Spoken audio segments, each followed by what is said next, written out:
Hey everyone, it's Wednesday. That means it's time to grow, pair, and chemo up. And here we are at the Ottawa Cancer Centre. I'm going to tell you today about the best athlete that ever lived, who's also the most inspiring cancer patient who ever lived. His name is Terry Fox. And the reason I'm talking about Terry Fox is because this weekend is the Terry Fox Run in Canada and countries all over the world.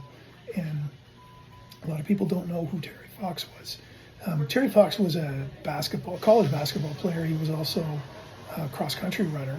And Terry Fox got a cancer called osteosarcoma.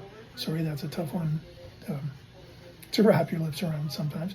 But he had a leg amputated, his right leg above the knee. This is a bone cancer that sort of, a lot of times it starts in the knees. And so this is what happened to Terry Fox. And while he was in 16 months of chemo and recovery, he learned about a runner that ran the New York City Marathon who was an amputee, Dick Traum. And Terry Fox was inspired by this guy, wanted to run a marathon. And of course, with bone cancer, with an artificial leg, it was extremely painful. And he did manage to run a marathon.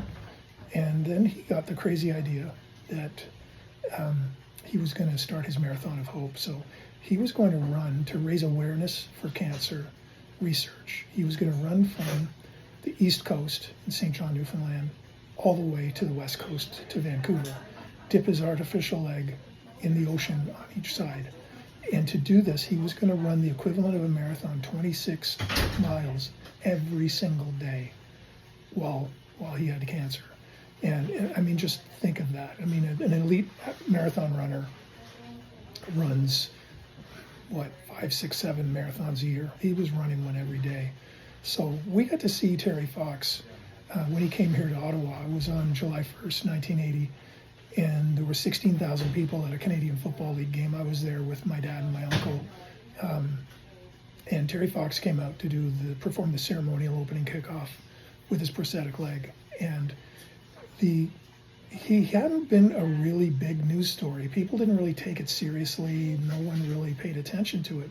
But once he was in Ottawa at this football game, and he did the kickoff, and then all of a sudden there was this, people started standing, and the ovation grew and grew and grew, and it became almost a frenzy. Even my dad and my uncle, I mean, the only people they'd ever give a standing ovation for would be J.P. Weiser, who's from their hometown of Prescott, Ontario, and probably Pyotr Smirnov. I mean, I can't imagine them giving anybody else a standing ovation. I'd never seen them cheer like that.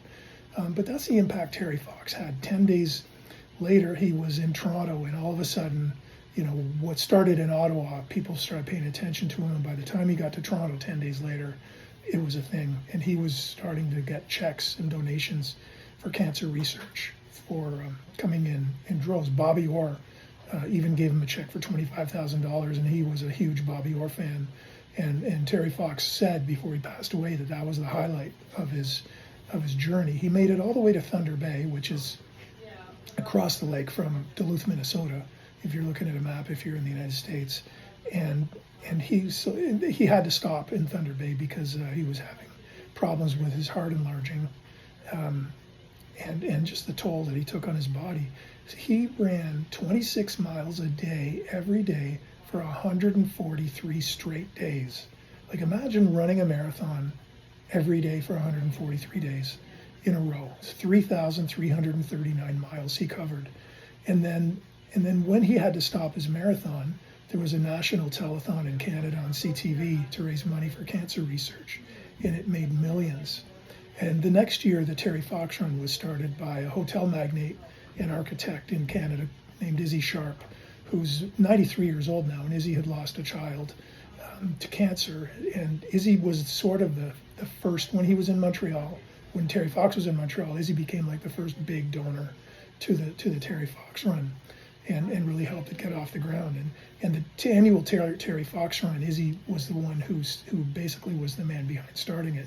So this weekend's run will be the 44th, 45th. It started in 1981. I'm not sure how many years it was canceled because of COVID, but it's in its 45th year.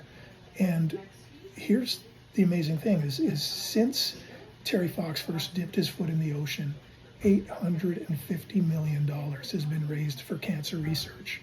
And people all over the world are benefiting from it. I'm benefiting from it here as I'm being treated for bone marrow cancer.